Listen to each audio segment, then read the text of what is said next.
On a cold winter night, a woman stands outside the home she once called hers, watching through the window as her husband celebrates with You are someone kidding me. else.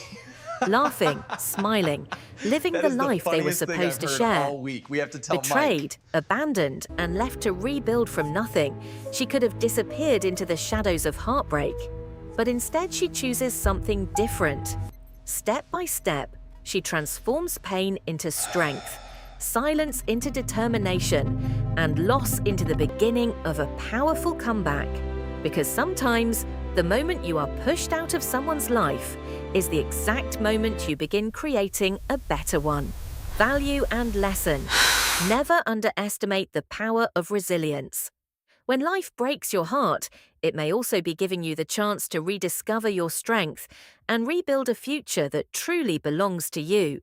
If this story inspired you, please support the channel with one like and one share to help us keep bringing more powerful stories like this. Thanks for watching.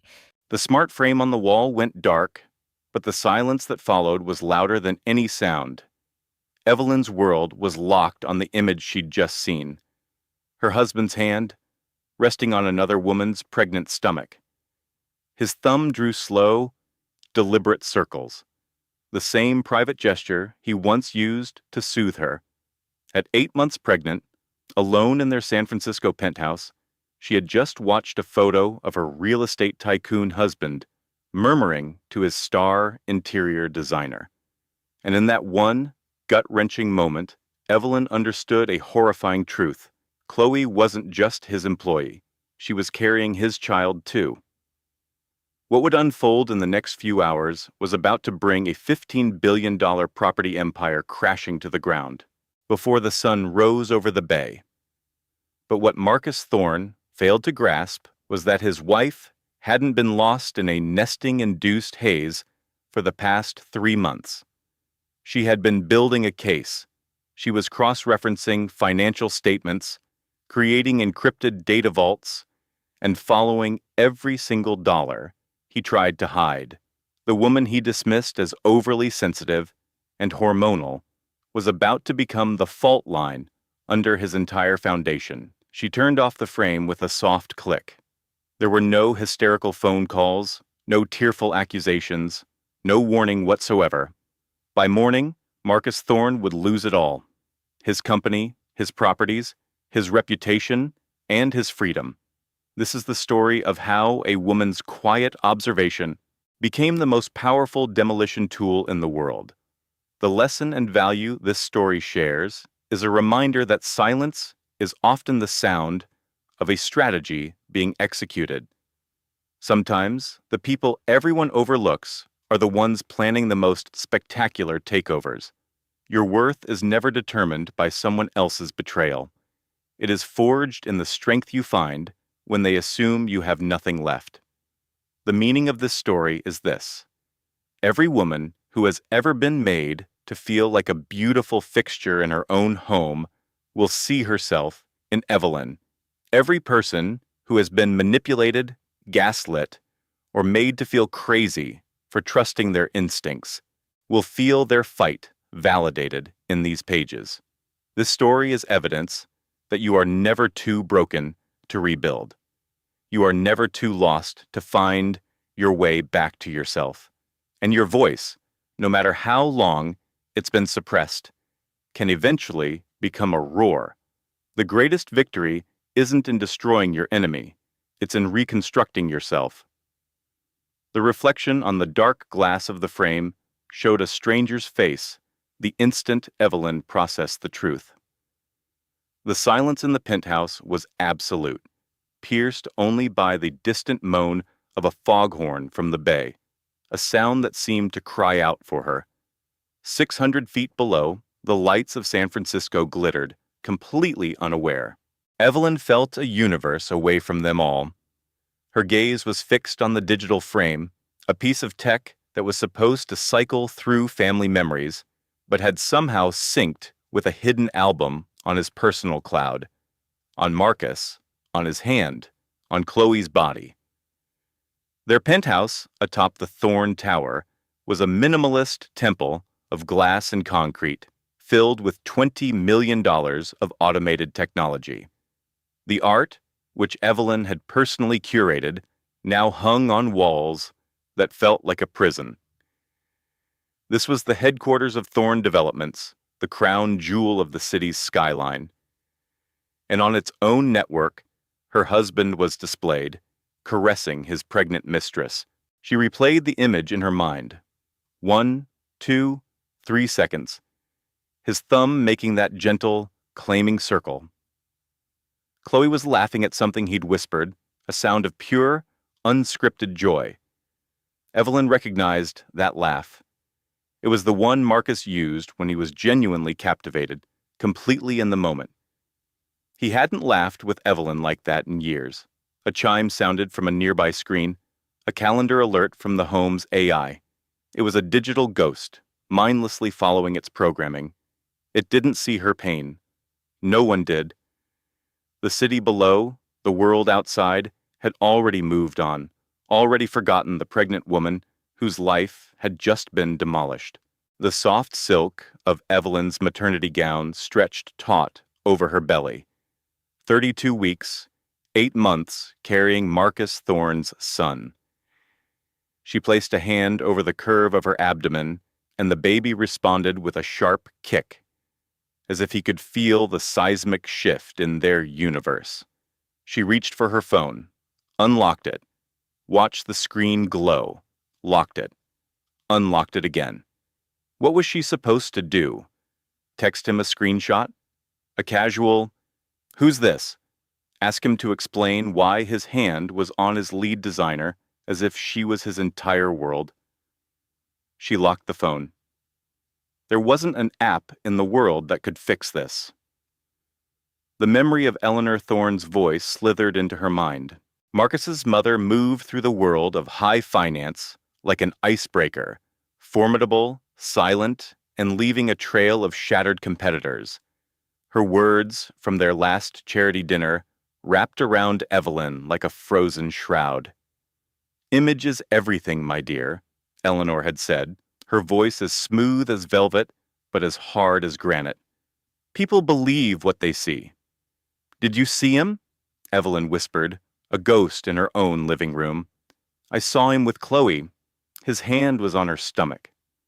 The memory of Eleanor's grip on her arm was a phantom pressure. Her smile in her mind's eye was flawless. "Whatever you believe you saw, you are mistaken. Thorne women build dynasties. Thorne women do not start scandals. Thorne women smile, secure the deal, and make sure the narrative is always perfect." "But I saw it." "You saw a projection," Eleanor's memory corrected her. The imagined smile became razor thin. "Now, you are going to be the brilliant, supportive wife of Marcus Thorne. You are carrying the heir to an empire. You will not allow yourself to become a liability." The memory of Eleanor dissolved, leaving Evelyn utterly alone in the cavernous, silent apartment. She drifted through the living room, a specter in her own life. She passed Marcus's design awards, gleaming on a floating shelf. She passed framed photos of them, smiling in a life that felt like a performance. She passed pictures with mayors, with governors, with titans of industry, all faces from a world that was no longer hers. None of them could see her now. She was Marcus's wife, Marcus's pregnant wife, a beautiful accessory in the grand architecture of his magnificent life. She found her phone and dialed Maya, her sister, the one person who had never been hypnotized by Marcus's charisma, a forensic accountant who understood the language of lies told in spreadsheets.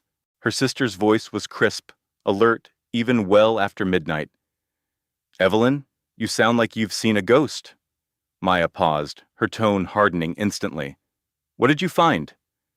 "I need to get out of here." "What did you find?" "I just need to leave. Right now, Maya." Maya didn't push. She didn't ask for the details. She just said, "Don't move. I'm sending a car. It's clean. It will be there in 5 minutes. Be ready." Evelyn turned toward the door. The long white hallway of the penthouse seemed to stretch into an endless dark void. Each step felt like wading through wet cement, through the wreckage of the life she thought she was building. To get to the elevator, she had to go past Marcus's home office. He was still in there, on a late-night video call, his voice full of energy. He was laughing, gesturing, but to a screen. The photo showed his hand moving to Chloe's lower back, protective, an act of ownership, the way he used to touch Evelyn before she became part of the furniture. Evelyn slipped past the open door. She was close enough to smell the expensive scotch in his glass, close enough to hear him say, "Chloe, you are a true visionary." He didn't look up. He didn't feel his pregnant wife walking past, mere feet away. He didn't see her at all. God, I was so stupid, Evelyn thought. The clues had been everywhere. The late-night site visits, the second phone, the way he'd stopped asking about her day. She saw an entire fleet of red flags and convinced herself it was a victory parade. She reached the door. The private elevator arrived silently. The cold, sterile air from the lobby rushed in. It felt like finally breaking the surface after being held underwater. At the doorway, she looked back. One final glance at the perfect penthouse, the smart technology, the curated art, at the closed door of her husband's office, where he was designing a new life with another woman. Marcus laughed again, his genuine laugh, the one Evelyn once thought was reserved for her, the one she now knew had always been just another asset. The elevator doors slid shut without a sound. A black sedan was idling at the curb. The driver, a woman with a calm, capable face, opened the rear door. Her eyes were professional, but not unkind. "Evelyn, I'm from Maya." Evelyn hesitated. She could turn around, go back upstairs, back to the life she knew, to the man who looked right through her, to the nursery she had designed all by herself because Marcus was always closing a major deal. No, not this time. Not ever again. "My sister's office," she said, her voice unshakable. The driver nodded. "I know the route." Evelyn slid onto the cool leather seat. She shut the door herself. The car pulled away from the glittering tower without a whisper. The city lights began to blur through the window. The noise of his ambition, his success, his lies, it all started to fade into the background. Evelyn placed both hands on her belly. The baby was still now, as if listening. "I'm sorry," she whispered to her son. "I am so sorry you had to feel that." But Evelyn Thorne wasn't running to a safe house. She was not going to hide and weep. She was done smiling and playing the part of the perfect, supportive wife. She was on her way to execute a hostile takeover. The dark, sprawling shape of the Golden Gate Bridge rose in the distance. Evelyn watched the city skyline shrink in the window. Her phone buzzed. Marcus's face lit up the screen. She ignored it. It buzzed a second time, and a third. The driver's eyes met hers in the rearview mirror for a fraction of a second, but she said nothing. A true professional knows when to be invisible. The buzzing finally stopped. A text message appeared. "Marcus, just wrapped my call. Where are you? The home security log says you left." She stared at the words on the screen. Her fingers hovered over the keyboard. She began to type a response, then deleted it. What could she possibly say? "I saw the picture. I saw your hand on her. I saw the way you look at her, the way you stopped seeing me." She powered off the screen. Let him sweat. The town car swept past the foundation of the new Thorne Tower, the skyscraper that was his crowning achievement.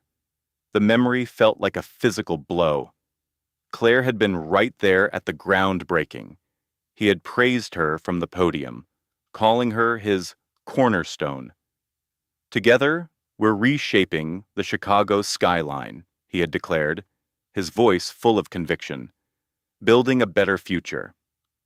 That was only 6 months ago, before the marathon board meetings, before the password-protected drives, before Isla Vance, the celebrated designer from the Art Institute, was brought onto the project. Claire had looked her up then. 30 years old, a visionary, a force of nature, a highly polished professional website, no personal social media, no candid photos. It was like her private life was a fortress at the time. Claire saw it as the mark of a serious artist, someone focused on their work. Now she saw the truth. You don't need a personal history online when your present is spent destroying a family. When you're the mistress, the audio file on his tablet, her thumb hovered over the play button. A site recording a shared secret, a shared future. Oh God, she's pregnant too. The thought struck Claire like a bolt of lightning. Her vision blurred. Her hands went cold. Her own baby stirred a sudden frantic flutter against the sharp spike of adrenaline. Marcus, the driver's voice was gentle. Do you need me to pull over, Mom? No, she forced the word out. Just keep going. She made herself draw a long, slow breath, in through her nose and out through her mouth, just as the instructor from their prenatal yoga class had taught them the class she'd attended alone because Marcus had a last-minute crisis with a city planner. A new message illuminated her screen. Marcus, are you okay? You should have told me you were feeling unwell. The audacity. The sheer nerve of it. He hadn't spoken more than a sentence to her all night. Hadn't asked about her ultrasound. Hadn't once mentioned the nursery. He hadn't done any of the things a husband and soon-to-be father was supposed to do. And now he was performing concern. She recalled all the nights she had waited up listening for his car in the garage, smelling the faint trace of an unfamiliar perfume on his suits, telling herself it was nothing, that she was being irrational, that pregnancy hormones were making her crazy, and that she should just be thankful for the incredible life he had provided the post-nuptial agreement. She'd discovered it a month ago in his study, filed away inside a locked desk drawer. He'd claimed it was just for old architectural drafts, but Marcus never lied. He simply controlled information. She'd picked the lock, a little trick her father, a master watchmaker, had taught her for emergencies, a skill she never dreamed she would turn against her own husband. The post-nup was 100 pages of dense legal jargon and financial schedules, but a single article had seemed to glow on the page. Article 15, the infidelity rider, in the event of documented marital infidelity by either spouse. The non-breaching spouse shall be entitled to a controlling 75% interest in Thorne Properties, overriding all other financial agreements. Outlined in this document, Marcus had assured her the post-nup was a simple formality, a requirement from his investors. He'd promised. It was just paper, that it would never matter, because he would never be unfaithful to her. She had trusted him. She had signed it without hesitation. She had believed the man who spoke of dynasties, and slipped a 7-carat cushion-cut diamond onto her finger. I was so naive, so desperate for the family. I always wanted that. I walked right past every single warning sign. Claire opened a secure app on her tablet. Its icon was a simple nightingale. Inside were the documents she had been collecting for weeks, downloaded data from their shared cloud service copies of wire transfers to shell corporations and the deed to a private condominium in the Gold Coast, a property she had never even known existed. She hadn't been losing her sanity for the last 3 months.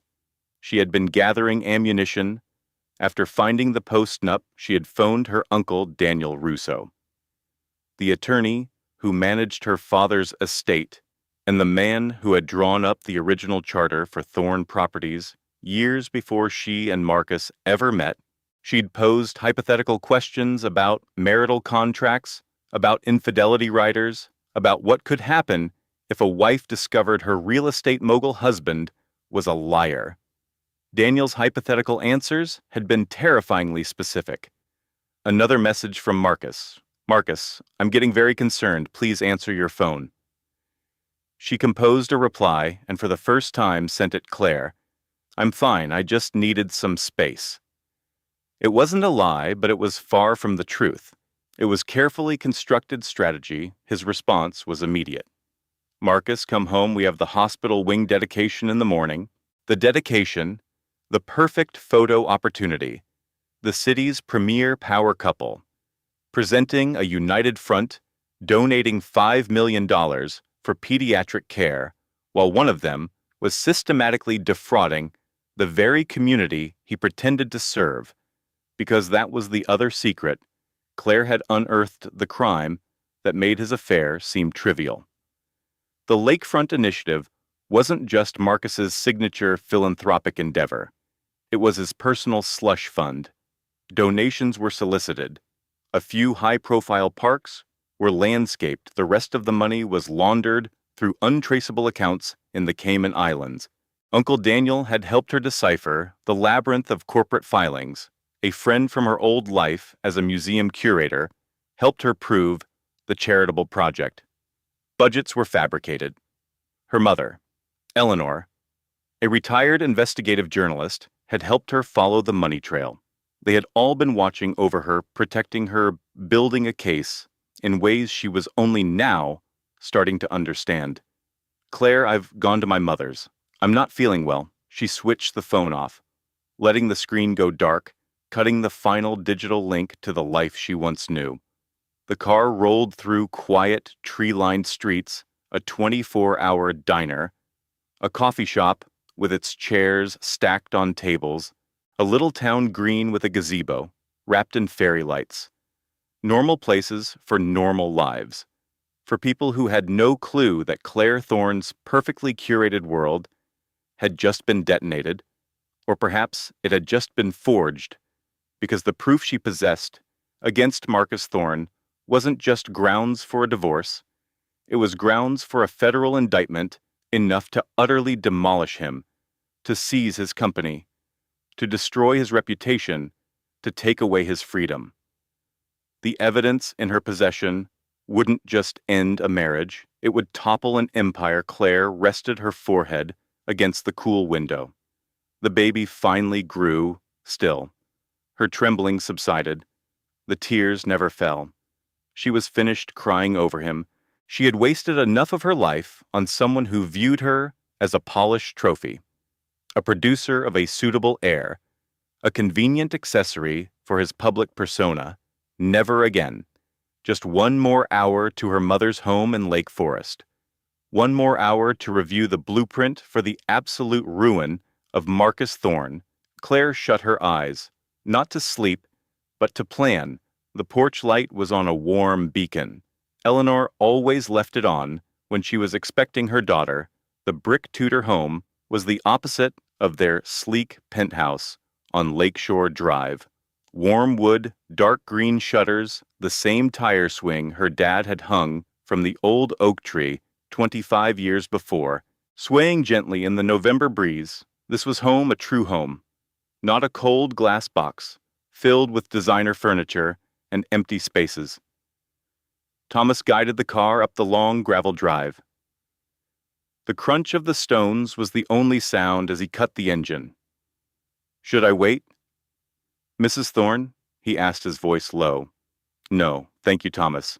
I'll call when I need to return to the city if I ever return. She added that last part silently. The front door opened before she reached the first step. Eleanor stood in the doorway, 75 years old, her white hair cut in a chic bob, a simple cashmere robe belted at her waist. Her reading glasses were pushed up into her hair. You're late. Eleanor said it wasn't an accusation or a greeting. It was merely a statement of fact. Claire mounted the stairs. Her ankles were swollen, and a dull ache spread across her lower back. The baby felt impossibly heavy, poised to enter a world that had just been shattered. She reached her mother, and the composure she had maintained for hours finally crumbled. The sobs she had choked back in the penthouse in the car, the tears she had been suppressing for months Eleanor pulled her into a solid embrace, saying nothing, just holding her as she wept into her shoulder. The tire swing creaked softly. A great horned owl called from a faraway tree. The crisp night air felt like a clean slate. "Let's get you inside," Eleanor said finally. Tea is definitely required. The kitchen was a haven of warmth. The old Aga stove radiated a gentle heat, and the air smelled of lemon polish and old books. The copper pots her grandmother had brought from Italy gleamed from a rack overhead. Eleanor moved with a calm efficiency, putting the kettle on, fetching the chamomile from a ceramic jar, spooning honey from a small pot, and setting out two mismatched mugs she cherished.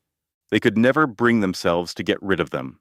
Claire sank into a chair at the well-worn pine table, the same one where she'd struggled with algebra, confessed her first crush, and announced her engagement to Marcus Thorne.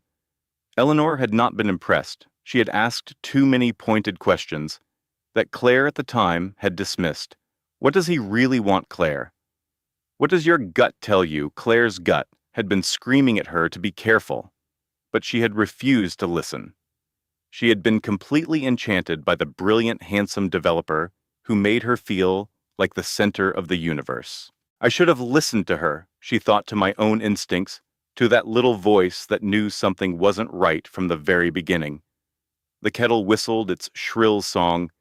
Eleanor poured the boiling water over the tea bags, and they sat in silence for a long moment. The grandfather clock in the entryway ticked its steady rhythm. The fire crackled in the next room. The tea steeped to a golden brown. Eleanor pushed a mug across the table. Claire wrapped her frozen fingers around it, absorbing the heat. Mom, her voice was raw from crying. "I have to tell you something. I know, sweetheart." Charlotte looked up, her heart pounding. "You know, don't you?" Eleanor reached into her leather tote and placed a slim, encrypted hard drive on the coffee table. It landed with a quiet, definitive click. "I didn't spend 30 years as an investigative journalist, winning a Pulitzer for exposing corporate criminals, to not see the red flags, sweetheart. Your husband has been playing dirty since long before he met you." Charlotte could only stare at the small black rectangle. "You've known? This whole time?" "I suspected. Then I did what I do best. And then I knew," Eleanor said, connecting the drive to her tablet. "The Sterling Legacy Fund has laundered over $50 million through shell corporations and acquisitions in the last 2 years. That ridiculous charity auction you just hosted? 90% of the funds raised tonight will be sitting in a vault in Geneva by Monday morning." The charts and bank statements on the screen blurred in front of Charlotte's eyes. She had known something was wrong, small inconsistencies she couldn't explain, but seeing her mother's meticulously organized evidence made it all terrifyingly concrete. "Why didn't you say anything?" she whispered. "Because you had to see it for yourself." Eleanor's voice was gentle but firm. "Otherwise, you never would have let yourself believe he was capable of this. Or you'd be defending him right now, telling me I'm being ridiculous, insisting my concern is just pregnancy hormones." Charlotte couldn't argue. She would have. She had defended Arthur to anyone who dared question him, to friends who wondered about his frequent business trips to Europe, to board members at the museum who whispered about his ruthless tactics, to her own reflection in the mirror at night. "There's more," Eleanor said. She swiped the screen, opening a secure video file. Drone footage, a woman leaving a stunning brownstone in the West Village. A man, Arthur, holding the door for her. A small boy on the sidewalk, laughing as Arthur pushed him on a tricycle. "Olivia Reed isn't just his art consultant, Charlotte." Charlotte's breath hitched. "What are you saying?" "She's been on his private acquisition payroll for 6 years, 3 years before you were even in the picture. And they have a son who just turned 3. Eleanor let the words hang in the air, each one a physical blow. A son. "Arthur visits them. Every weekend he tells you he's at a banking summit in Geneva." The world tilted on its axis. The delicate porcelain teacup slipped from Charlotte's fingers, shattering on the polished hardwood floor. She didn't even flinch. A child. Arthur had another child. An entire shadow family. A secret life running parallel to the one he was so carefully constructing with her. No. The word was a choked, involuntary gasp. No, that can't be true. He wouldn't. We have a DNA match. Eleanor's tone was all business, the same one she used when breaking a story that would topple a government. I had a contact at a private lab expedite it. They tested a discarded water bottle from the boy's preschool. Thomas is Arthur's son. A wave of dizziness washed over Charlotte. She instinctively wrapped her arms around her own swelling belly, protecting the baby she thought would be Arthur's firstborn, his heir, the beginning of their legacy. She was carrying his second son, at the very least, his second. How many other secrets did Arthur Sterling have tucked away in different cities? His name is Thomas, Eleanor said, her voice softening. The boy. He had his 3rd birthday last month. Arthur bought him an original Morris Sendak illustration, spent the entire day at Olivia's, putting it up in his room. Last month, Charlotte had been 7 months pregnant. Last month, Arthur had told her he was the keynote speaker at a global finance conference in London. He'd even sent her a link to the live stream. It must have been a deep fake. She'd believed him. She had always unfailingly believed him. The worst part, she realized, was that some small, quiet voice inside her had known all along. "What do I do now?" Charlotte asked, her voice sounding small and lost in the vast, silent penthouse. "That, my love, is entirely up to you." Eleanor powered down the tablet. "You can go upstairs, get dressed for the gala, pretend none of this ever happened. Have your baby, be the perfect Mrs. Sterling, and wait for him to trade you in for a newer model. Or," Eleanor's gaze sharpened, "or you can fight. You can use everything on this drive, and everything you've suspected, to absolutely ruin him. Take his company, take his fortune, take his name."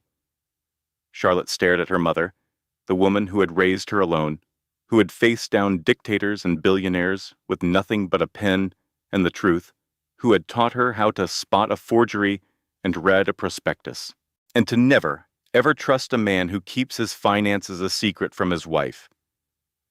"There is something else," Charlotte said, a new resolve hardening her voice. "Something I found that you might not know about. The morality clause. You found it? Sophia called me last week, after you asked her for help analyzing the Sterling family trust documents." A faint smile touched Eleanor's lips. The clause in the original trust charter. Any beneficiary whose personal conduct brings significant public scandal and disrepute upon the family name can be immediately and irrevocably cut off from the trust. Arthur's grandfather put that in after the Great Depression to keep the family in line. Arthur has no idea it's in there. No, his father never told him. He thought the simple threat of it would be enough to keep him from getting too reckless. Eleanor shook her head. He seriously underestimated his son's capacity for hubris. Charlotte's baby wasn't Arthur's first son. That wasn't even his biggest lie. And by the time the stock market opened in the morning, Arthur Sterling wouldn't just be losing a wife. He would be losing his entire inheritance. The smart clock on the wall glowed 3 o'clock in the morning. Charlotte hadn't slept in nearly a full day. Her body was exhausted, but her mind was sharp as a shard of glass. The dining room table had become a war room, covered in laptops and secure tablets. Sophia had shown up at 2 in the morning, having fled a museum benefit dinner by faking a sudden case of food poisoning, her work laptop, and a drive full of her own findings in her bag. "I've been looking into Arthur's art acquisitions for an insurance underwriter," Sophia confessed, her voice thick with guilt. "For 6 months, Charlotte. I was going to tell you, I was just trying to find irrefutable proof. Everyone was trying to shield me, Charlotte said, her voice flat and cold. Everyone except the man I made my husband. Sophia spread her files across the table. Inflated insurance appraisals, encrypted messages, notes from interviews with disgruntled former employees who had been silenced by NDAs. The fraud is so much bigger than the affair, Charlotte, Sophia said. Sterling Capital has been systematically committing insurance fraud for years. Since Arthur took over from his father, he has used the firm to acquire forgeries, insure them for millions, then report them stolen to collect the payouts. He's fraudulently inflated the firm's assets by at least $75 million. Most of that was funneled offshore, some to Olivia's consulting company, some to cover his tracks. Charlotte stared at the complex web of deceit, secret accounts and shell companies from the Caymans to Monaco. How did no one from the auction houses or the insurers catch on, she asked. People did, Sophia answered, highlighting a list of names. These were all appraisers and analysts who raised questions. Every single one of them was either bought off with a promotion and a gag order or professionally discredited within months. 2 tried to go to the SEC. Their careers just evaporated. Evaporated? The Sterlings have friends in very high places. Arthur's father was a major political donor. Sophia's expression was bleak. When you have that much money, you can make any inconvenient truth disappear. I deserved better than this. I deserved the truth. The thought solidified in Charlotte's mind, a single, unshakable fact in the wreckage of her marriage. Eleanor walked back in from the study, holding another tablet. I found the pre-filed court documents. What court documents? Charlotte asked. The ones Arthur's lawyers drafted last month. Eleanor's face was like granite. He was planning to serve you with divorce papers the week after the baby is born. He was going to petition for sole custody, on the grounds that you were mentally and emotionally unstable. The room plunged into a deafening silence. Even Sophia, who had just outlined decades of corporate crime, looked stunned. He was going to take my child away from me, Charlotte whispered, the words barely audible. He was going to try, Eleanor confirmed, setting the tablet down. His legal team has been building a file. Your anxiety during the pregnancy, the time you fainted at the Met Gala from exhaustion, the prescription for anti-anxiety medication you filled 2 months ago. Charlotte remembered that prescription. She'd been suffering from crippling panic attacks, waking up at 4 a.m, unable to breathe, her heart hammering against her ribs. Arthur had been the one to insist she see someone, recommending a therapist who was an old family friend. A friend who was, quite clearly, feeding every confidential session note straight to his legal team. It was a setup, she said, the realization hitting her with the force of a physical blow. The whole thing. He never wanted me. He wanted an heir from a family with a good name, a wife who looked good at fundraisers and was too disconnected from his world to ever ask the right questions. And someone without the money to fight him. Sophia added grimly. Your mother is a legend, but she doesn't have Sterling-level resources. He assumed you'd take a settlement check and vanish. He couldn't have been more wrong. Ava tapped the screen of her tablet, navigating to a password-protected drive, and swiped through folders filled with meticulously gathered evidence. I have private investigator reports tracking him to a Lincoln Park brownstone when he was supposedly at a conference in Dubai. I have audio files of him fabricating board meetings. I have credit card statements for high-end furniture and a down payment on a condo that definitely wasn't for us. I have it all. She met the gaze of her mother and her sister, the 2 pillars holding her up as her world crumbled. Between the 3 of us, we have more than enough to ruin him. The only real question is how thoroughly we want to do it. The clock on the wall read 3:30 in the morning. The holographic flames in the fireplace cast a low, flickering light. Beyond the windows, the first hint of dawn touched the Chicago skyline. Ava's phone, which she'd powered back on an hour earlier, buzzed relentlessly on the marble countertop. 16 missed calls from Liam, 12 voicemails, 27 text messages, their content escalating from feigned worry to raw anger, and finally, to thinly veiled threats. "Play the messages," Maya urged. "Let's get his state of mind on record." Ava placed the phone down and activated the speaker. The first recording started. "Ava, where are you? Your mother mentioned you left the benefit early. Call me back." He sounded irritated, but was trying to mask it with a veneer of calm. The second message: "I do not appreciate being made to look like an idiot, Ava. That fundraiser was critical for the Sterling Tower project. Your disappearing act did not go unnoticed." The annoyance was starting to show. The fifth message: "This is getting ridiculous. You're getting emotional again. Whatever you've imagined, you've got it wrong." It was his classic move. Outright dismissal. The exact tone he used whenever she challenged him on anything.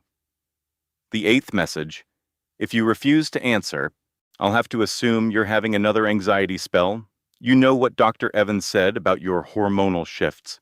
The gaslighting was in full effect, laying the foundation for his narrative that she was emotionally unstable.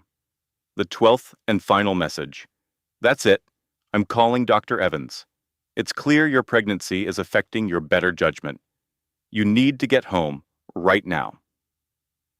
It was pure manipulation, turning her own prenatal care into a weapon against her. Maya was already recording the speakerphone with her own device. He's building his narrative. If this goes to a judge, he'll claim she's been unstable from the start. We'll make sure this never sees the inside of a courtroom. Eleanor's tone was glacial. "We'll make sure he has nothing left to his name." Ava stared at the phone, at the contact photo of the man she had loved, the father of her unborn baby, the stranger who had been lying to her for the last 4 years. "Call David," she instructed. "Tell him it's time." The call was brief. David Chen, their family's attorney, picked up on the first ring, his voice sharp and ready even at this hour, as if he'd been waiting. "I had a feeling I'd be hearing from you tonight," he said. "Your prenuptial agreement contains a very strict morality clause. With the proof you've outlined, you are entitled to 60% of all marital assets." "And the clause in the family trust?" Ava asked. "The Sterling Legacy Covenant, is it solid? David insisted on it. When your grandfather established the trust, any act that brings public disgrace to the family name nullifies the primary heir's inheritance, all of it. The controlling shares in the company, the development rights, the offshore accounts, everything reverts to the trust's secondary beneficiaries." "Does Liam know about this?" "He hasn't got a clue." His grandfather kept it quiet, assuming the mere threat of it would keep his descendants in line without ever needing to be used. Ava looked at the encrypted files on her laptop. The proof of fraudulent loans, the evidence of a second household, the paper trail of a man whose empire was a house of cards. One final thing. David, what becomes of the Sterling Foundation?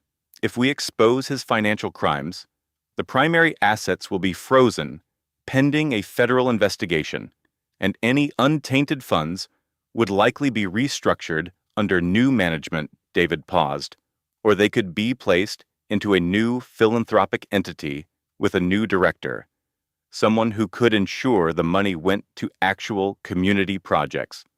Someone like you, if you were so inclined, you'd have a standing as an injured party, and your background in architectural preservation would give you instant credibility. Ava had been a lead curator at a historical society before she met Liam. He'd convinced her to quit, insisting she shouldn't have to concern herself with work. that he would take care of everything. It was just another form of control she had mistaken for love. Initiate the sequence, she said, everything. The divorce filing, the anonymous tip to the Financial Crimes Bureau, the formal notice to the Trust's Board of Directors. I want it all live before the market opens in New York. You've got it. She ended the call. The spare bedroom was silent, save for the whir of a computer and the sound of wind against the glass. By sunrise, Ava wouldn't just be leaving her husband. She would be orchestrating a complete dismantling of his entire world. The sky over Lake Michigan turned from inky black to a bruised purple. Dawn was coming. The most difficult night of Ava's life was almost through. Her phone buzzed. Liam's name glowing on the display. She had been waiting for this call for hours, playing it out in her head, fearing it. Answer him, Maya said. Let's hear what he leads with. Ava drew a deep breath and swiped to accept. Where the hell have you been? Liam's voice was clipped, impatient, the voice he used for contractors who missed a deadline, the voice he now used with her. I'm fine, Liam, Ava said. That wasn't the question. My mother is worried sick. You walked out of the charity benefit without telling anyone. People noticed. Let them notice. There was a brief pause on the line. She could almost feel him recalibrating his approach, searching for a different angle to take Ava. His voice dropped, becoming low and threatening. Get home now. No, I'm sorry. The single word hung in the air between the downtown penthouse and the suburban mansion. Ava had never said no to Liam. Not like this, she had argued, she had deflected, she had negotiated, but she had never simply denied him. I said no, Liam. For the first time in our marriage, I am telling you no, and I am not coming back. She heard a crash on his end, the sharp sound of glass shattering against a hard surface. Liam had a temper, he kept it locked down in public, but at home, expensive objects often paid the price. You think you can just leave me? He laughed, but there was no humor in it. You have nothing, Ava. You signed that prenup. You walk away with zero. You'll be pregnant, broke, and begging on the street. I read the prenup, Liam, all of it, including the infidelity clause you dismissed as a mere formality because you would never cheat silence. I also read the sterling legacy covenant in your family's trust. The one your grandfather put in place, the one you have no idea about. The silence stretched, heavier this time. She could picture his mind racing, trying to compute the new information, to assess the danger. Oh, by the way, Ava added, how is your other child? He must be what? Almost 3 now. Little Thomas, the one who lives in the Lincoln Park brownstone you visit on weekends. When you tell me you're at a golf retreat, the line went dead. Ava stared at her phone, her hands shaking, her heart hammering against her ribs, but a slow smile spread across her face. She had fired the first shot Liam had until 7:30 a.m. to surrender. He wouldn't. The next 2 hours were a blur of encrypted communications. David's paralegal sent the finalized document packets. Maya, her sister, coordinated with the private investigator to release his reports.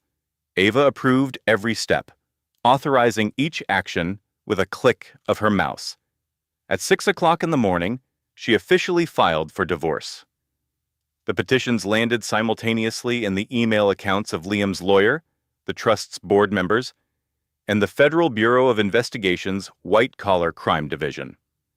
At 6:30, her phone rang again. It wasn't Liam. This time it was his father. Richard Sterling's voice was cold steel. What in God's name do you think you're doing? Good morning, Richard. I assume Liam has filled you in on our conversation. You are making a monumental mistake. You don't have a clue who you are dealing with. I know precisely who I'm dealing with. A real estate empire built on illegal zoning variances. A husband who started a secret family while I was undergoing fertility treatments. A patriarch who cares more about the family name than about common decency. You are going to regret this. I will make sure of it. You'll make sure of what sue me for libel. Threaten my custody. Have me declared mentally incompetent. Ava's voice was sharp and unwavering. I have an insurance policy tied to every crime your family has ever covered up. For the last 2 years, I have server backups, recorded conversations from his office, and sworn statements from former partners. If anything happens to me or to my baby, it all gets released. Every financial journalist, every news station, and every federal agency in the country will have it silence. Your son isn't just losing his wife, Richard, he's losing his company, his inheritance, and his liberty. The only choice you have left is whether you want to go down right alongside him. She disconnected before he could formulate a response. Maya looked at her, her expression a mix of shock and admiration. I've never heard you talk like that. I've never been this angry before. Ava collapsed onto the sofa. The adrenaline was gone, replaced by the bone-deep exhaustion of someone who had been awake for more than a day. Or maybe I've been this angry for years, and I just learned how to hide it. Maya handed her a cup of hot tea, placing it on the end table and resting a hand on her shoulder. That anger is a good thing, Maya said. It means you're finally done being afraid. But even as she spoke, Ava felt the anger begin to recede, revealing the raw emotion beneath the rage was a shield. Underneath it was a profound grief for the future she thought she was building. She had truly loved Liam, and that was the part that hurt the most. Despite the overlooked inconsistencies, the late nights, he claimed, were for closing deals and a deep-seated intuition she'd dismissed as paranoia. She had adored the man she believed him to be, the charming city builder he portrayed with such ease. But that man was an illusion. She was grieving a ghost. At 7 a.m, a black Lincoln Navigator idled in Sophie's driveway. Clara watched from the window as 3 people in severe, dark suits emerged. The type of crisis managers Arthur hired to make inconvenient problems disappear.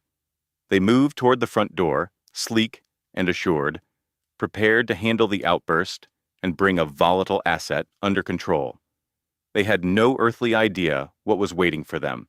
Clara opened the door herself, 8 months pregnant, dressed in a worn Northwestern crew neck and leggings, her hair in a messy bun, her eyes swollen from a night without sleep. She had never felt more powerful. Mrs. Vance, the lead negotiator, a woman with ice in her veins. Your husband has requested you come back to the penthouse. He's willing to overlook this unfortunate emotional episode. Overlook. Clara almost choked on a laugh. I don't require his pardon. He also wishes to inform you that should you pursue this ridiculous course of action, he will have no choice but to petition for custody, citing your current fragile state, the stress of the pregnancy, this erratic departure. Disappearing from a major charity gala without a word. He has colleagues who will testify to your present instability. Then he should know that I have a forensic accountant, an award-winning investigative reporter from the Tribune, and the sharpest zoning lawyer in Chicago on my team. He should also be aware that I've already set the wheels in motion. The negotiator blinked. What wheels? Everything, Clara said with a faint smile. The divorce filing, which includes documentation of his affair, a formal complaint to the city's building commission regarding the illegal evictions, and a very detailed letter to his father, referencing the morality clause in the Vance Family Trust. The 3 suits exchanged a look, a silent current of alarm flashing between them. Mr. Vance would like to open a dialogue about a settlement, the lead negotiator said, her tone suddenly cautious. There's nothing to settle. The process has already begun. She shut the door on their gaping faces. Through the window, she saw them scrambling back to their vehicle, making panicked calls. The navigator didn't move. They were waiting for new instructions. Arthur had until sunrise to capitulate. The sun was now glinting off the high-rises. The real bargaining was about to begin. They approached the door 3 more times, each offer arriving via a terse email, each one bigger than the last. 10 million, then 25, then $50 million to bury this entire affair. Clara rejected each one. You could just accept the money, Sophie said. They were in the living room, now a makeshift war room littered with laptops and legal pads. $50 million is enough to go anywhere, live a wonderful life. It was never about the money, Clara said, standing by the window, watching the lawyers pace on the manicured lawn, their composure cracking. It's about accountability. Accountability is costly, Sophie pointed out, and draining, and half the time, it doesn't even work. Then I will go broke proving you wrong. The local news was playing on the television, and Sophie raised the volume. A broadcaster was discussing a sudden snag in a major downtown development. We're getting reports that the zoning approval for the new Vance Tower has been indefinitely suspended pending an internal review. Rumors are circulating about a potential ethics investigation, though the Vance organization and the city commissioner's office have both refused to comment. It was starting. The first crack in the foundation of his empire, Mr. Peterson called at 9:30, the chief accountant for the Vance organization. A man Clara had exchanged pleasantries with at countless functions, perpetually worried, always looking as if he expected a tap on the shoulder. Clara. His voice was a strained, urgent whisper. I must speak with you. How did you get my sister's number? I've had it for a year. Since the hospital fundraiser. He paused. I tried to warn you then, about the off-book ledgers, about what Arthur was really doing with those shell corporations. You didn't understand me. She remembered that night, remembered Mr. Peterson lingering nearby, starting to say something before trailing off.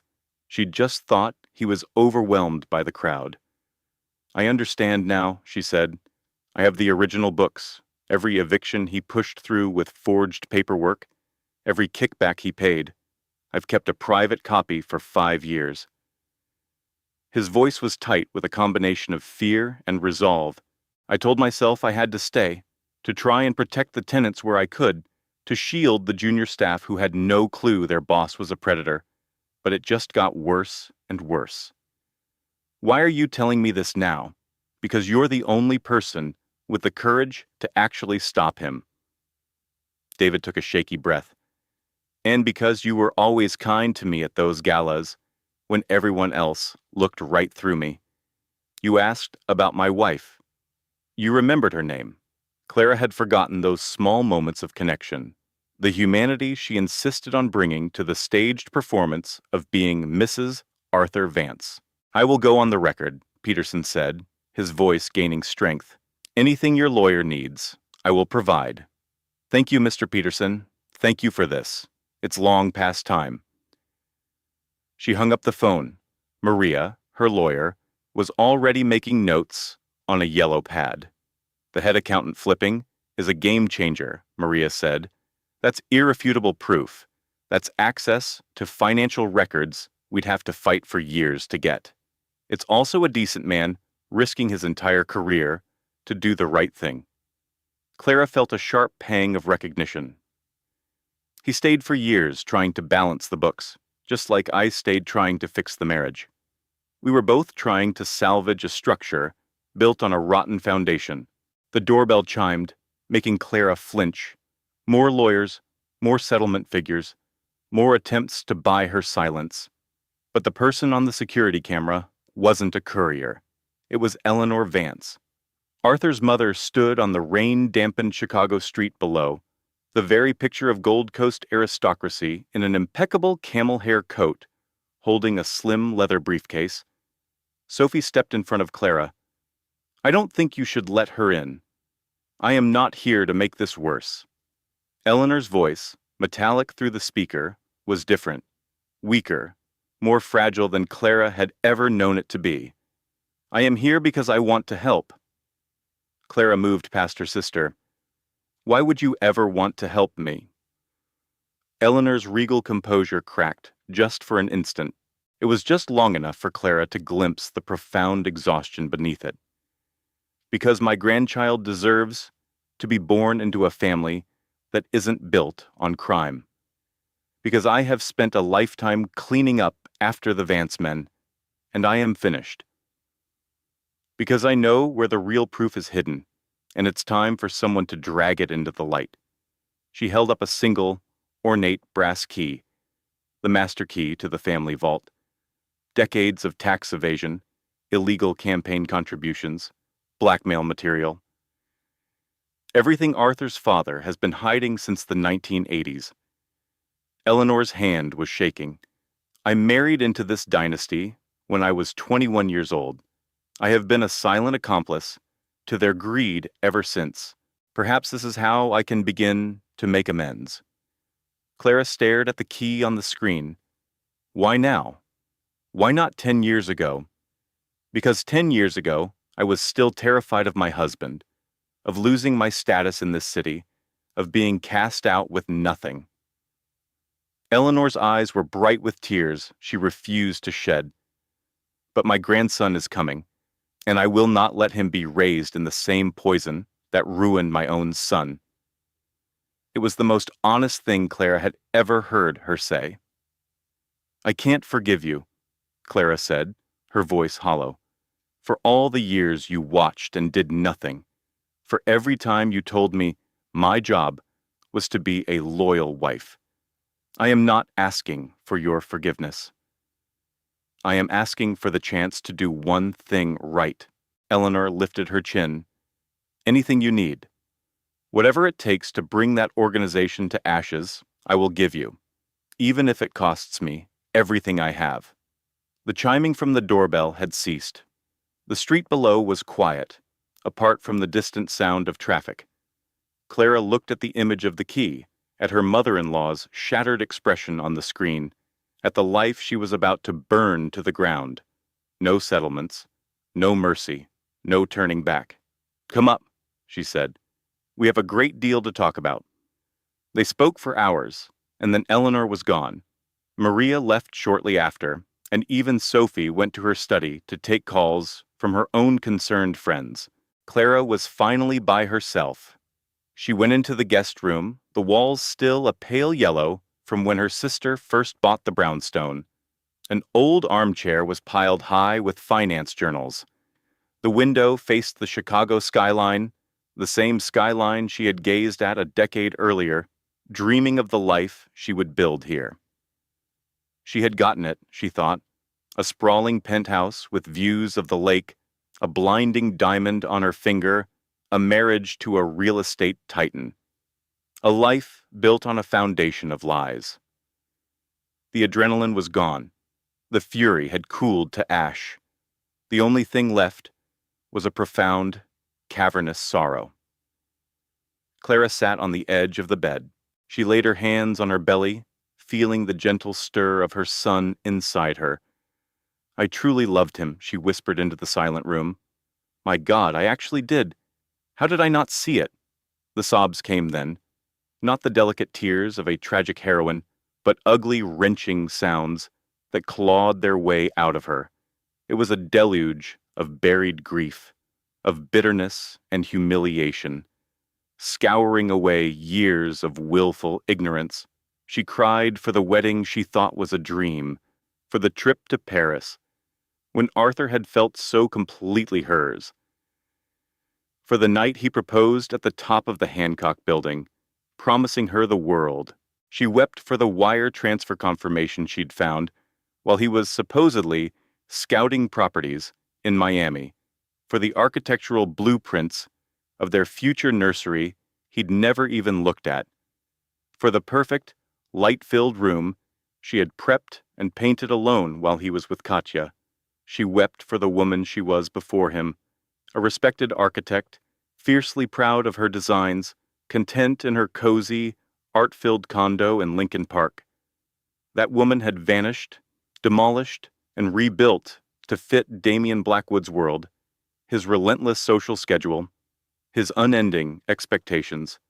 At some point, she had stopped being the architect and had simply become a decorative facade on his latest project. The baby stirred, a soft, insistent flutter against the storm of stress raging through Alara's body. She took a deep breath, willing her heart to slow, focusing on the tiny life that needed her to be strong enough to see this through. Her brother Marcus appeared at the door. He said nothing, just crossed the room and sat, pulling her into a solid embrace as her tears began to slow. "I threw away 4 years, Marcus." "You didn't throw them away," he murmured, smoothing her hair. "You survived them. That's not the same thing. I should have seen it. I should have left after the very first lie. Perhaps. Or perhaps you had to arrive at this very moment. This exact point in time, where you finally had the strength to bring the whole rotten structure down." Marcus's voice was low and steady. The Alara who married him wouldn't have been able to do this. You had to build yourself into someone new first. Alara thought about it.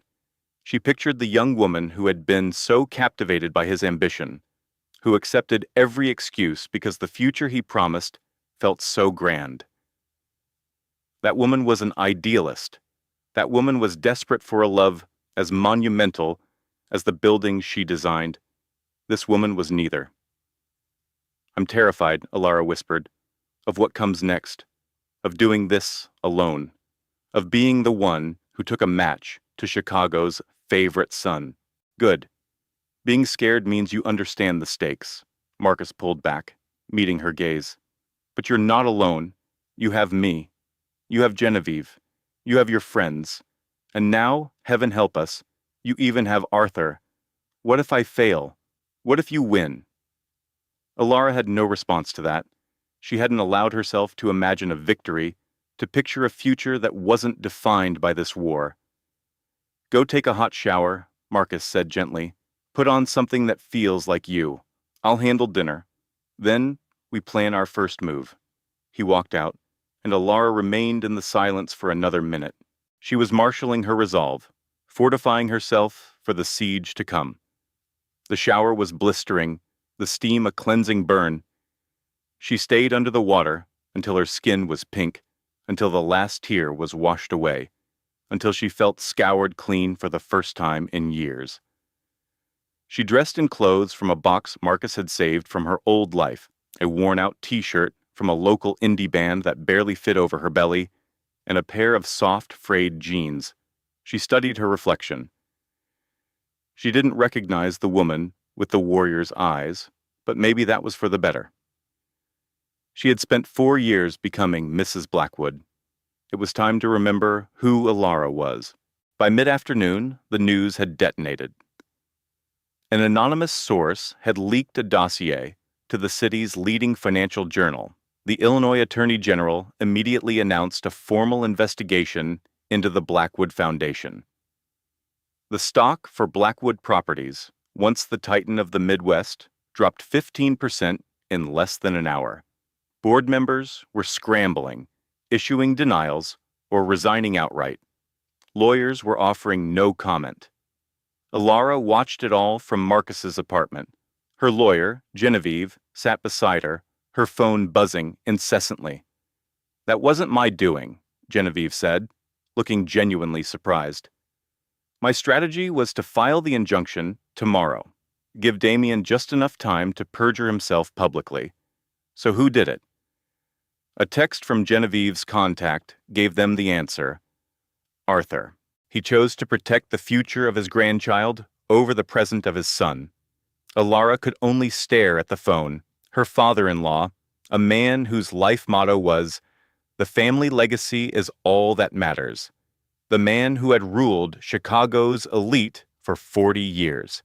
In the final calculus, He had chosen Bloodline over Brand. The news channel cut to live footage of the iconic Blackwood Tower. A swarm of reporters mobbed the entrance. Employees were seen leaving, their faces a mixture of confusion and betrayal. The dynasty was cracking in real time. Damien's face appeared on screen. Stock footage from a charity gala, looking charismatic and untouchable. The Prince of Chicago Real Estate. The news anchor's voice narrated his sudden, spectacular collapse. Sources within the AG's office suggest Damien Blackwood may face state charges for embezzlement and money laundering. His wife filed for divorce this morning, citing irreconcilable differences. His wife. That title was still hers, for now. Her phone buzzed. Damien. This time she answered, Ilara. His voice was a ghost, the commanding tone gone, replaced by raw, unfiltered panic. Please, just let me tell you my side.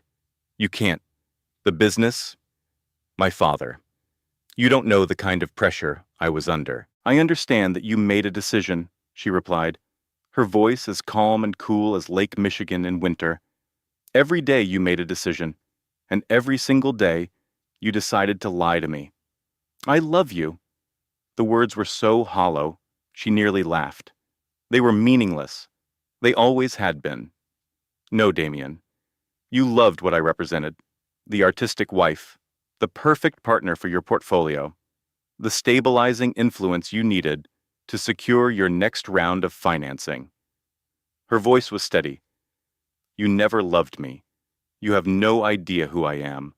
I can make this right. We can go to counseling. We can rebuild. It's too late.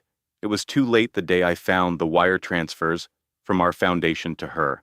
I understand that you made a decision, she replied, her voice as calm and cool as Lake Michigan in winter. Every day you made a decision, and every single day you decided to lie to me.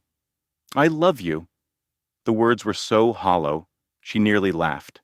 They were meaningless. They always had been. No, Damien. You loved what I represented. The artistic wife, the perfect partner for your portfolio, the stabilizing influence you needed to secure your next round of financing. Her voice was steady. You never loved me. You have no idea who I am. I can make this right. We can go to counseling. We can rebuild. It's too late. It was too late the day I found the wire transfers from our foundation to her. A long, dead silence hung on the line, followed by a sound she never thought she would hear from Damien Blackwood. A raw, shattered sob. Please, Ilara, I'm about to lose everything. You already lost me, she said, her voice barely a whisper. Months ago. You were just too focused on your empire to notice. She ended the call. The news cycle churned on, a torrent of fresh accusations and expert analyses on the astonishing implosion of a real estate dynasty. At 5 p.m., the board of Blackwood Properties held an emergency meeting. At 6:30, they announced Damien Blackwood was removed as CEO, effective immediately. At 7, Arthur Blackwood released a public statement decrying his son's grievous moral and financial failures and pledging to restore the family's honor. A long, dead silence hung on the line, followed by a sound she never thought she would hear from Damien Blackwood. A raw, shattered sob. Please, Ilara, I'm about to lose everything. You already lost me, she said, her voice barely a whisper. Months ago. You were just too focused on your empire to notice. She ended the call. The news cycle churned on, a torrent of fresh accusations and expert analyses on the astonishing implosion of a real estate dynasty. At 5 p.m., the board of Blackwood Properties held an emergency meeting. At 6:30, they announced Damien Blackwood was removed as CEO, effective immediately. At 7, Arthur Blackwood released a public statement decrying his son's grievous moral and financial failures and pledging to restore the family's honor. At 8, Arthur arrived with the divorce papers. "They are not contesting a thing," he stated, his voice devoid of emotion. "You will receive 70% of all marital assets as stipulated in the post-nuptial agreement, sole custody of the child, and Damien is barred from any contact pending a court-mandated evaluation. The Lincoln Park brownstone, the Aspen Ski House, and sole directorship of the philanthropic fund are yours." Amelia flipped through the documents. It was every single thing she had asked for, every ounce of justice she had fought for. "Damien's access to the family trust is terminated under the character clause," Arthur continued. "The trustees ratified it this morning. At 8, Arthur arrived with the divorce papers. They are not contesting a thing," he stated, his voice devoid of emotion. "You will receive 70% of all marital assets as stipulated in the post-nuptial agreement, sole custody of the child, and Damien is barred from any contact pending a court-mandated evaluation. The Lincoln Park brownstone, the Aspen Ski House, and sole directorship of the philanthropic fund are yours." Amelia flipped through the documents. It was every single thing she had asked for, every ounce of justice she had fought for. "Damien's access to the family trust is terminated under the character clause," Arthur continued. "The trustees ratified it this morning. He is, for all intents and purposes, insolvent, apart from some offshore accounts he thinks are hidden. And those accounts are now the focus of a federal probe. He will struggle to find a lawyer who doesn't demand payment up front." Amelia put her name on the signature line with a firm, steady hand. Her closest friend, Sophia, poured them glasses of sparkling water. They didn't toast. This wasn't a celebration, just the quiet finality of one chapter ending, allowing another to begin. Ben Carter's article was published at 9 p.m. The entire scheme, the shell corporations, the charity fraud, the emotional manipulation, was detailed in precise, devastating language. By midnight, he is, for all intents and purposes, insolvent, apart from some offshore accounts he thinks are hidden. And those accounts are now the focus of a federal probe.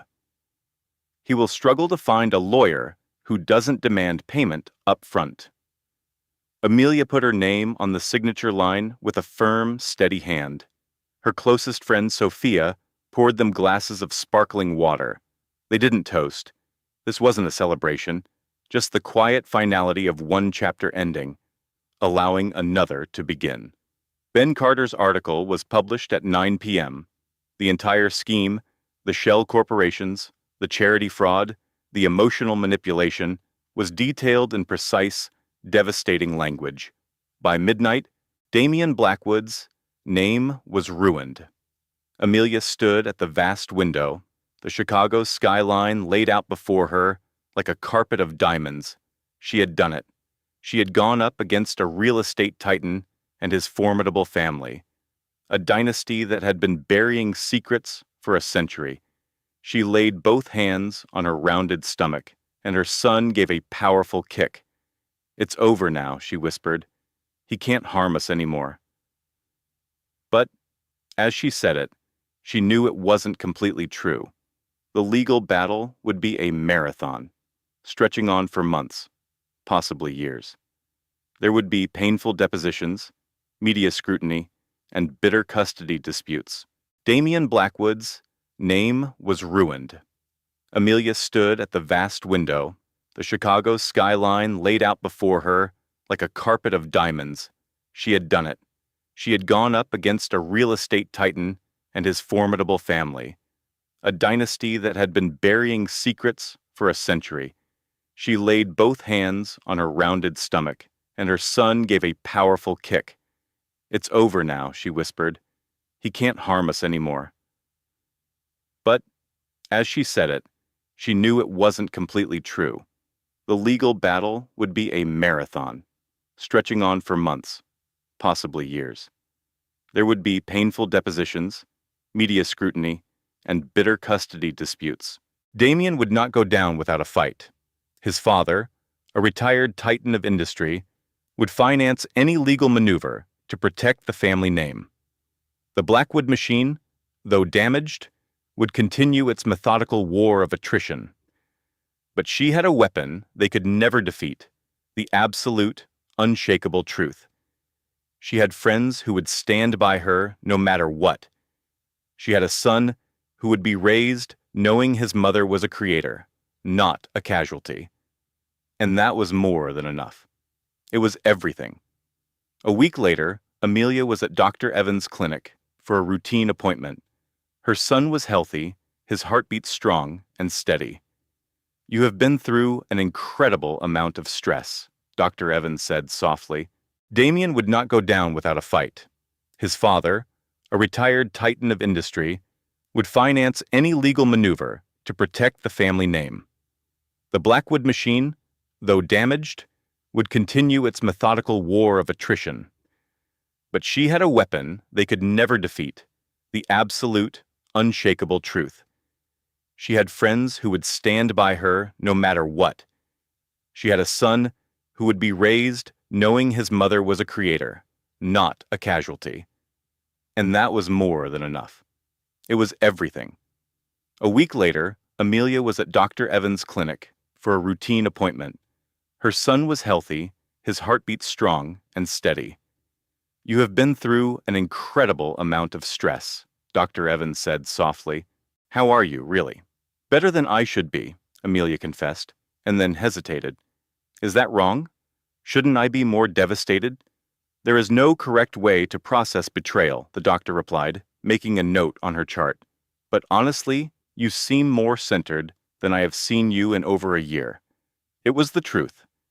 The low-grade hum of anxiety that had been the soundtrack to her pregnancy had finally gone silent. The sleepless nights, the frantic worry, the deep-seated feeling that something was terribly wrong, it had all lifted. "I thought it was just pregnancy hormones," Amelia said. "The worry, the paranoia. Damien kept telling me I was being overly emotional. How are you, really?" "Better than I should be," Amelia confessed, and then hesitated. "Is that wrong? Shouldn't I be more devastated?" "There is no correct way to process betrayal," the doctor replied, making a note on her chart. "But honestly, you seem more centered than I have seen you in over a year." It was the truth. The low-grade hum of anxiety that had been the soundtrack to her pregnancy had finally gone silent. The sleepless nights, the frantic worry, the deep-seated feeling that something was terribly wrong, it had all lifted. "I thought it was just pregnancy hormones," Amelia said. "The worry, the paranoia. Damien kept telling me I was being overly emotional. You were having a completely logical response to a profoundly toxic situation. Your body knew something was wrong long before your mind was ready to accept it." Amelia thought of all those nights she lay awake, attributing her unease to the baby's kicking, or the morning she woke up with a feeling of dread when Damien came home reeking of a perfume that wasn't hers. Her body had been sending signals, and she had kept ignoring them. Never again. She would listen to her intuition from this day forward. That afternoon, she agreed to have coffee with Katya Marlowe. Everyone told her not to.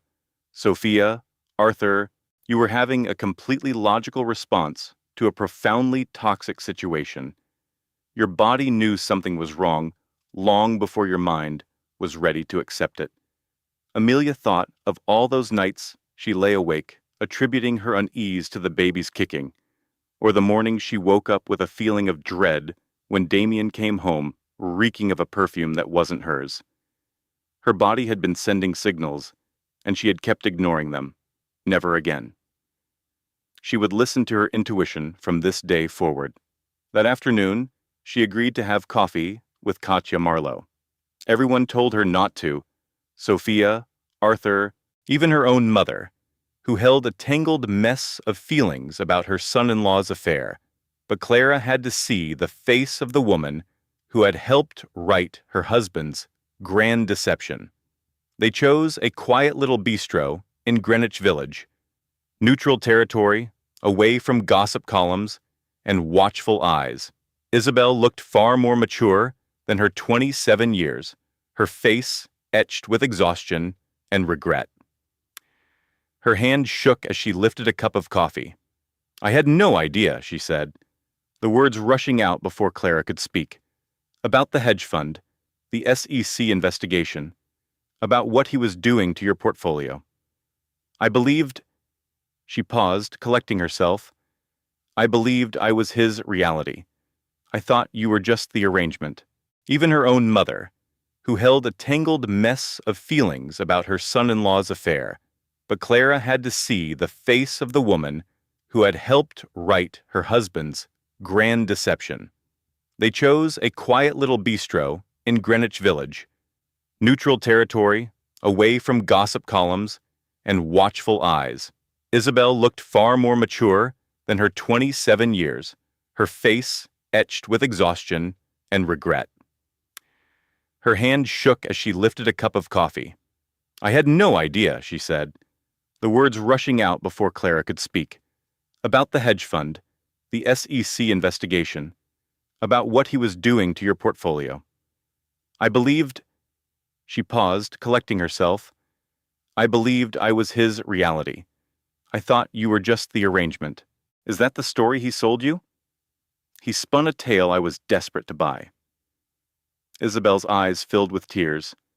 "He said you two had nothing real, that the marriage was a strategic alliance to appease his board. He promised that once the baby came, he'd file for divorce so we could finally be a real family. And your son? Daniel?" The tears now streamed down her face. "He barely knows he exists. He wires money from an offshore account, has presents delivered by courier. But he never comes. He was never truly present." Clara studied the woman across the table. She wasn't a villain or a homewrecker. She was just another casualty in the wreckage of Arthur's lies. One more person who had mistaken his elaborate performance for love. "I am not going to offer you my forgiveness," Clara said, her voice steady. "I can't do that. You knew he was a married man. You made a choice." Isabel nodded, her posture one of complete surrender. "I know, but I also know you were one of his casualties, too. A different kind, perhaps, but a casualty all the same." A subtle shift occurred in Isabel's demeanor. Maybe it was the relief of confession, or just the weight of a truth she had refused to see. "What will you do now?" Clara inquired. "My parents are in Chicago. I'm taking Daniel and I'm going back home. To start again." Isabel dabbed at her eyes. "I don't want a dime of his money. Not his fortune, not his influence. I just want my freedom." "Then you should have it." They didn't hug or exchange promises to stay in touch. Some chasms were too wide to be bridged by simple gestures. But as Clara's car moved through the evening traffic across the Brooklyn Bridge, she felt a strange sense of buoyancy. It wasn't forgiveness, but it was an unmooring, a deliberate release of the rage she had held for a person who was never worth the space in her heart. The Park Avenue penthouse was being readied for her arrival. Clara had brought in her own interior designer, not the one Arthur's mother had chosen. She was selecting her own paintings, her own furniture, her own narrative. "Are you absolutely sure you're up for this?" Maria asked as they packed the final boxes into the trunk. "Not in the slightest, but it's time." Clara taped the box shut. "The baby is due in 4 weeks. I need to be in my own home. That apartment was never a home, my friend. I know. But it's going to be. I am going to fill it with my own collections, my own peace, my own life. I'm taking it back." Maria wrapped her in a long, powerful embrace. Two friends who knew the anatomy of a storm. "You call me for anything. I will. I'm serious. Even if it's 3 in the morning and you need to scream at someone who isn't a baby. I know, Maria. I love you. I love you more. Forever." The drive from the Brooklyn brownstone into Manhattan felt shorter than an hour. Clara watched the quiet residential streets blend into the towering, glittering skyline. It was the same route she had taken in a panic just weeks before, but everything felt different now. She was leaving her friend's sanctuary just as she had come to it, in silence. But this quiet wasn't made of shock. It was the sound of resolve. 3 months on, an entirely different woman stood in the entrance of that Park Avenue penthouse. She was holding a son named Noah Hayes, with no part of the Vance name attached to him. The apartment was unrecognizable. The cold chrome and glass had been replaced by warm, inviting textiles and reclaimed wood. The stark, intimidating modern art was gone, its place taken by vibrant works from emerging artists. Photographs were everywhere. Candid, happy moments, not the staged, glossy portraits taken for society pages. Clara walked with Noah to the floor-to-ceiling windows. The view over Central Park was the same, the expanse of green stretching out below. The city, a constant humming presence. But her view of it had been completely transformed. She finally understood the cage was never locked. She had been holding the key the entire time, and now, finally, she had used it. Noah started to fuss, ready for his feeding.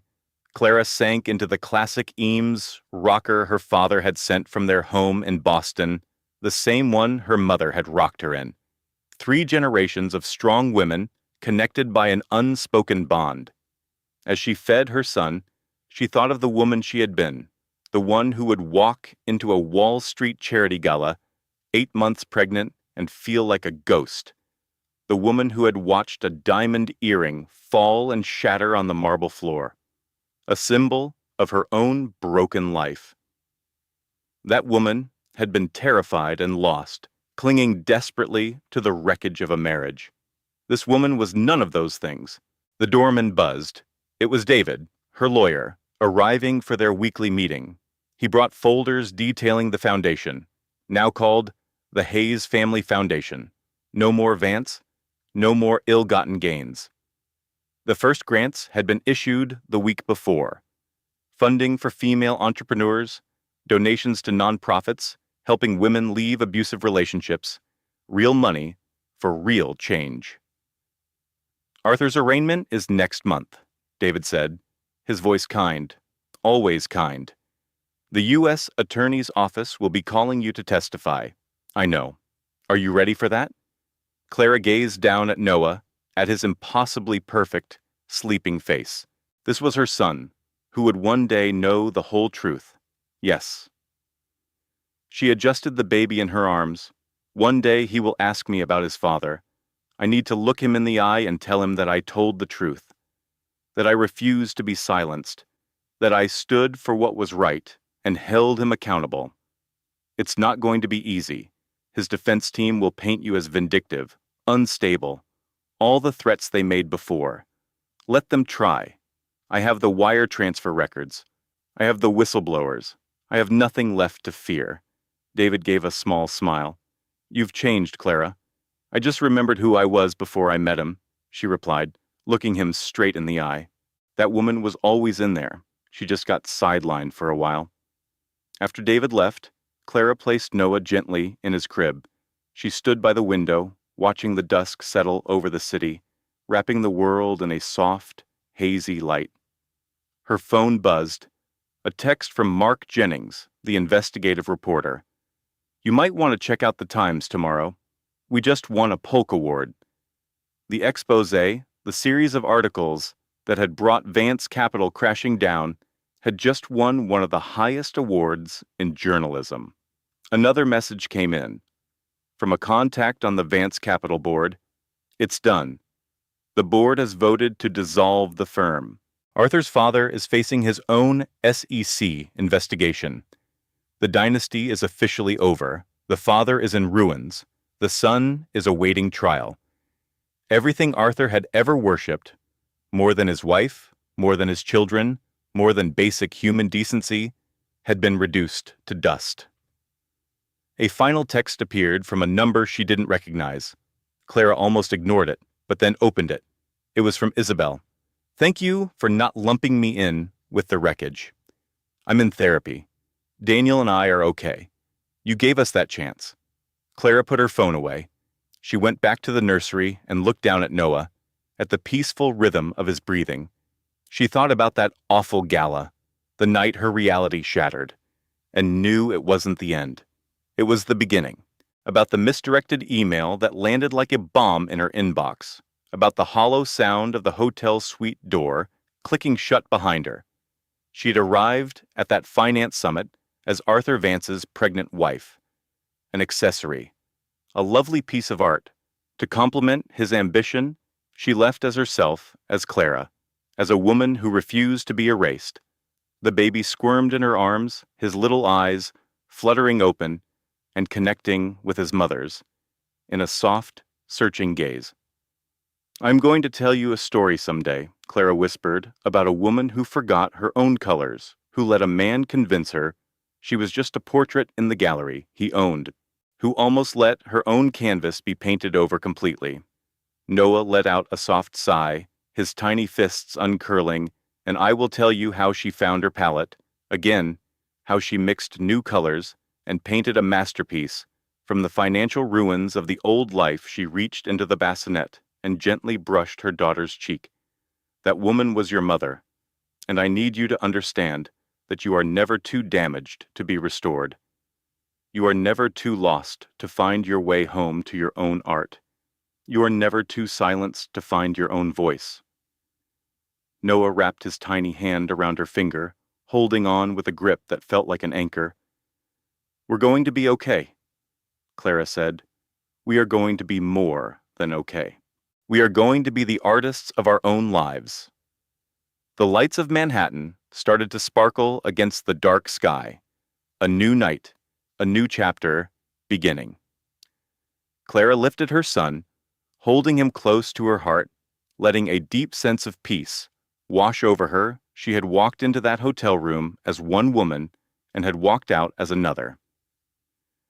And in the time between those two events, she had rediscovered something she thought she had put in storage forever herself. The end of that chapter was the true start of her story, and she was ready for the next page.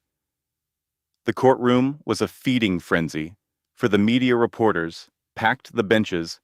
Cameras lined the steps outside for the Wall Street trial of the decade, as the tabloids were calling it. Arthur Vance sat at the defense table, looking as if he had aged 15 years, in one. His perfectly tailored suit now hung on a diminished frame. His famous predatory grin was gone, replaced by a bitter scowl. Clara took her seat in the witness box.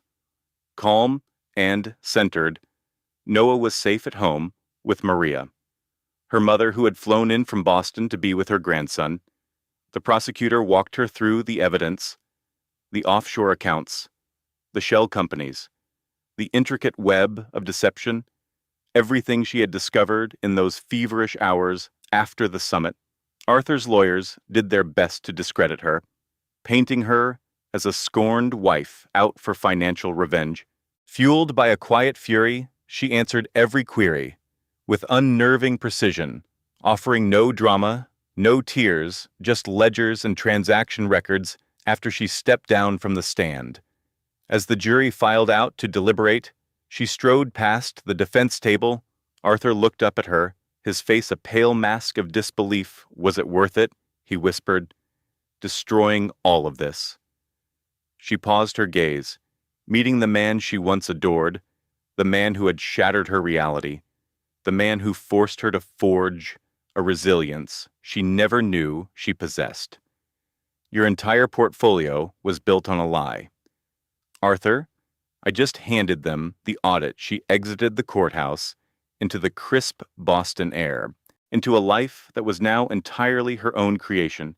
The jury took less than 4 hours, guilty on all 31 counts. 40 years in a federal penitentiary. Clara felt no joy. There was no victory to be found, just a profound sense of equilibrium returning. That evening, she rocked her baby Hope in their small Beacon Hill apartment, the lights of Cambridge twinkling across the river. The mobile of famous bridges she'd built for the nursery spun in the gentle draft. She considered the life she had been robbed of, and the one she had reclaimed, the woman she had been, and the architect she was finally becoming. The finance prodigy's expectant wife had walked out of the charity gala in utter silence by the following Monday. The Sterling Fund's empire was in free fall, but that was merely the headline. Not the story. The true narrative was about a woman who remembered her own value, who discovered her own strength, and who drafted a new existence from the wreckage of a deception. The true narrative was about fortitude, about perseverance, about the incredible power of refusing to be a footnote any longer. Clara kissed her daughter's forehead, watching the city lights gleam once upon a time. She murmured, there was an architect who believed she was just a feature in someone else's master plan. But she wasn't a feature at all. She was just finalizing her own blueprints. Hope cooed softly in her slumber. Outside the city, thrummed with its endless electric rhythm, and Clara Reed no longer. Sterling was finally irrefutably home. If this story touched you, if you understood Clara's betrayal and celebrated her comeback, you're in good company. Hundreds of our subscribers have drawn strength from tales just like this. Leave a comment and tell us, what would you do if you found that suspicious jeweler's invoice I read, each and every one, and your story could be the spark for our next creation. If you are just discovering us, please consider hitting that subscribe button and activating all notifications. We release compelling new narratives every single week. Tales of bravery, survival, and the deep resolve of women who demand to be seen. Please share this with anyone who needs to hear it, because now and then, a story is the precise blueprint. Someone needs to begin constructing their own liberation, and if this particular story hit home, please give it a like. It helps our channel expand and allows more people to find these accounts when they are needed. Most closing thought. This content has been meticulously planned, drafted and manually rendered by our creators to deliver you resonant stories with powerful life lessons. Each account is built with intention, designed not just to entertain, but to encourage, acknowledge, and empower our audience. Thank you for being a vital part of our foundation.